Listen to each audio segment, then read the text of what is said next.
더불어민주당이 추진하는 한덕수 대통령 권한대행 탄핵이 분수령을 맞았습니다. 내일 본회의에서 헌법재판관 임명 동의안을 처리한 뒤 한대행이 이를 즉시 임명하지 않으면 탄핵에 나서겠다는 입장이기 때문인데요.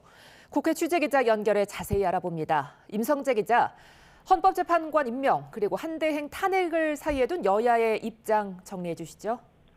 내일 국회 본회의에선 마은혁, 정계선, 조한창 헌법재판관 후보자에 대한 임명 동의안이 처리될 전망입니다. 민주당은 국회 절차 이후 한덕수 대통령 권한대행이 이들 3명 후보자를 즉시 임명해야 한다는 입장입니다. 이를 이행하지 않으면 어제 발의 직전 막판 보류한 한대행 탄핵을 다시 추진한다는 겁니다. 박성준 원내수석 부대표는 MBC 라디오 인터뷰에서 한대행 탄핵 보류는 내일 헌법재판관을 임명하는지 시간을 주고 인내의 시간을 갖기로 한 거라고 재확인했습니다. 한대행이 내란 특검과 김여사 특검법 등을 공포하지 않은 상황에서 이 헌법재판관 임명권으로 다시 한번 기회를 주겠다는 의미로 해석됩니다. 들어보겠습니다.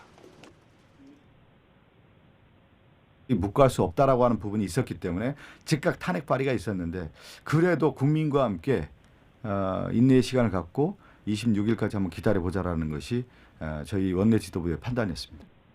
특히 한대행 탄핵 시 국무위원으로서 제적의원의 절반을 넘는 즉 151명만 동의하면 된다는 입장을 거듭 강조했습니다.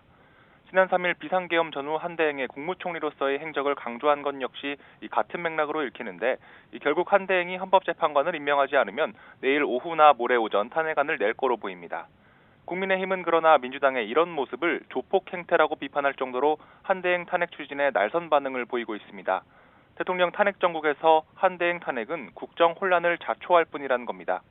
김대식 원내수석 대변인은 KBS 라디오 인터뷰에서 이 민주당이 여당을 완전히 초토화시키려는 의도로밖에 보이지 않는다고 비판했습니다. 관련 발언 들어보겠습니다. 24일까지 하면 탄핵하겠다. 26일까지 이걸 좀 하면은 탄핵하겠다.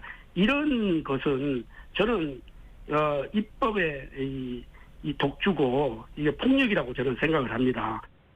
다만 의석수가 열세인 상황에서 다수당의 폭거를 막을 방법이 없다고도 우려했는데 내일 헌법재판관 임명 동의안이 의결되면 권한쟁의 심판 등을 청구할 것으로 보입니다.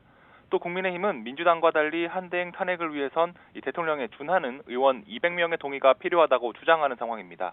과거 민주당이 방통위원장 직무대행 탄핵을 추진하면서 이 부위원장 대신 직무대행이란 표현을 쓴 만큼 이번에도 같은 기준을 적용해야 한다는 취지입니다. 현재 여야의 수장인 국민의힘 권성동 원내대표와 민주당 이재명 대표는 이 성탄절 행사 참석 이외에 공식 일정 없이 전략 마련 등 고심에 들어간 분위기입니다. 지금까지 국회에서 YTN 임성재입니다.